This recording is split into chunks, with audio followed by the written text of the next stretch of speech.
Bonjour à tous. Aujourd'hui, une nouvelle vidéo où nous allons apprendre ensemble à poser et résoudre des multiplications qui possèdent des virgules. Donc avant toute chose, quand je pose des multiplications par rapport à l'addition et la soustraction, une petite chose change. Je ne suis pas obligée d'avoir les virgules qui sont alignées. Pour la simple et bonne raison que le nombre de chiffres après la virgule, ça on le verra directement dans le résultat. Donc là, on peut voir que les virgules qui ne sont pas alignées, là si, mais concrètement, ça c'est entre guillemets une coïncidence dans le sens où en fait on met le premier chiffre que l'on rencontre à partir de la droite en premier et après on écrit le chiffre de manière à ce que le dernier chiffre soit en dessous du dernier chiffre, peu importe que les virgules soient alignées ou non. Donc là on va pouvoir directement multiplier 3,17 avec 9,8. Donc en fait la première chose à faire, connaître ces tables. Donc là on va avoir pareil, toujours de droite à gauche, puisque du coup, il peut toujours y avoir des histoires de retenue. Donc, on part ici et on remonte. Première chose à faire, il va falloir que je multiplie 8 avec tous les chiffres qu'il y a au-dessus. Et ensuite, en deuxième temps, je multiplierai 9 avec tous les chiffres qu'il y a au-dessus et j'additionnerai mes résultats. Donc, là, je vais m'occuper de 8 et j'ai 8 fois 7 qui me font 8 fois 7, 56. Donc là, je pose mon 6, chiffre des unités, et je pose ma retenue ici. Donc, je l'entoure, mais c'est absolument pas obligatoire. C'est pour préciser qu'en fait, je vais l'additionner. Ça ne devient pas une dizaine, c'est juste un nombre que je vais ajouter. Donc, 8 fois 1, ça me fait 8. Je vais y ajouter 5 qui vont me faire 8 plus 5, 13. Donc, je descends mon 3. 13, du coup, j'ai 3 en unité, 1 en dizaine. Je pose ma retenue de 1 pour les dizaines. 8 fois 3 maintenant qui me font 24. 24 plus 1, puisque du coup, je ne l'oublie pas. 24 plus 1 qui me font 25. Là, je n'ai pas le choix. Je suis obligée de marquer 25, puisqu'il ne faut que je manque absolument aucun chiffre. Il faut que tout le monde soit là. Maintenant, je passe au rang d'après, sauf qu'on est sur le deuxième rang, donc il va falloir que je parte un cran plus loin. Donc là, je mets un point ou un zéro, ça dépendra directement de ton professeur, donc attends de voir ce que lui te dit.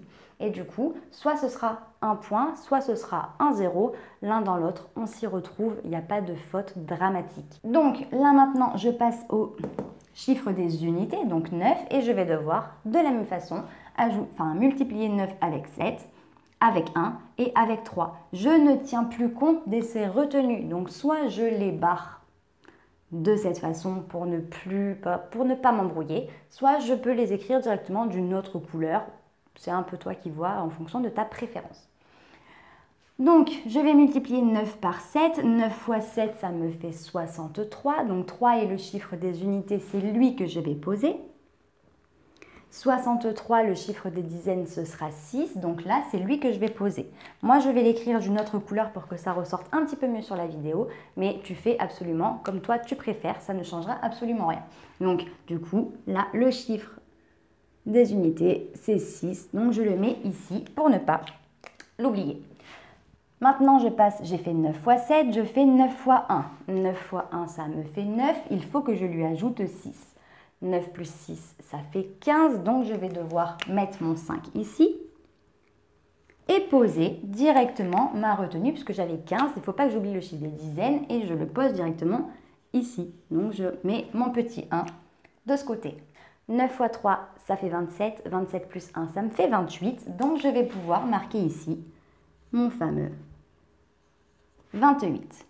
Maintenant, il va falloir que j'additionne ces deux résultats. Donc, je tire une grande barre pour pouvoir appliquer du coup mon addition. Là, c'est comme si j'avais un 0, donc 0 plus 6, ça me fait 6. 3 plus 3, ça me fait 6 encore. 5 plus 5, ça fait 10. J'ai une retenue, donc je pose mon 0 et je retiens 1.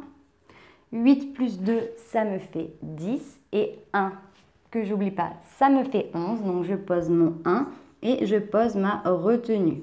Et 2 plus 1, ça me fait 3. Donc, ici, je me retrouve avec potentiellement ces chiffres-là. Comment est-ce que je sais qu'est-ce qu'il va falloir, où est-ce qu'il va falloir que je mette ma virgule? Eh bien, ça va dépendre exclusivement des nombres que j'avais à la base. Là, j'avais 3,17 et 9,8. Là, ce qui m'intéresse, en fait, c'est le nombre de chiffres que j'avais après la virgule à la base. Donc là, sur 3,17, j'avais un chiffre, deux chiffres après la virgule. 9,8, j'ai un chiffre après la virgule. Donc là, concrètement, je regarde le nombre de chiffres au total que j'avais après une virgule. Donc là, j'en ai 1 et 2. Là, j'en ai 1. 2 plus 1, ça fait 3. Donc du coup, je vais faire en sorte d'avoir 3 chiffres après la virgule. Donc là, je fais 1, 2, 3. Donc 1, 2, 3 chiffres après la virgule. 1, 2, 3. On est bon. Donc ça me fait un total de 31,066. Pour la deuxième, le même fonctionnement à un détail près. Là, j'avais deux chiffres que j'allais devoir multiplier à tout le monde.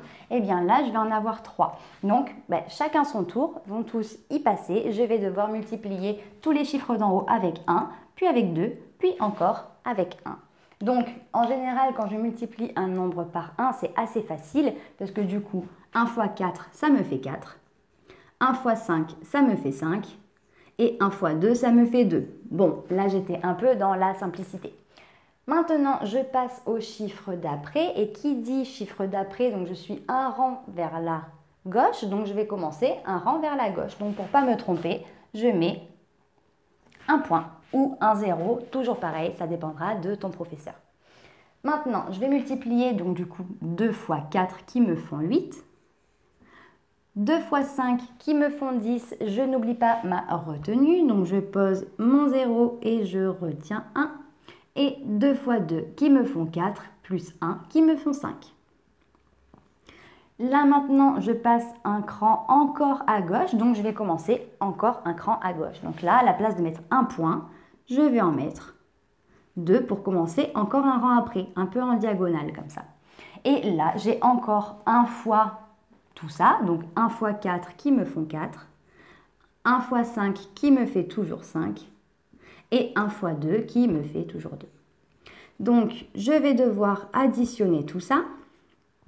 Je tire une grande barre de fraction et j'additionne. 4 plus 0 plus 0, ça me fait 4, ça ne change rien. Là, je vais avoir 8 plus 5 et 8 plus 5 qui me font 13, donc je pose mon 3.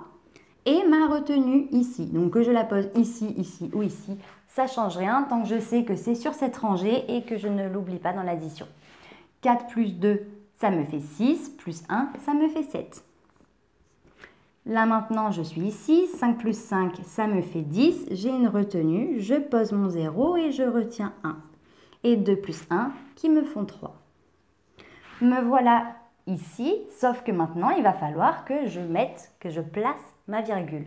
De la même façon qu'ici, je vais compter en haut dans mon opération le nombre de chiffres que j'ai après la virgule que je reporterai en bas. Donc là, 25,4, j'ai un seul chiffre après la virgule.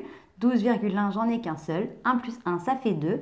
1 plus 1, ça fait 2. Je mets ma virgule de manière à ce qu'il y ait deux chiffres après la virgule. Donc 25,4 fois 12,1 me font un total de 307,34. Donc voilà, j'espère que cette courte vidéo t'a plu et t'a permis de mieux comprendre comment poser et résoudre des multiplications qui possèdent des virgules. Si tu as la moindre question, n'hésite pas à me la noter en commentaire, je me ferai un plaisir de t'y répondre. Pour nous rejoindre, si ce n'est pas déjà fait sur YouTube, il te suffit d'activer la petite cloche et sur Internet et les différents réseaux sociaux. Nous sommes sur Facebook, Instagram et sur Snapchat. On te met tout en barre d'infos pour que tu ne rates aucune information. Et d'ici une très prochaine vidéo, je te dis à très bientôt. Salut!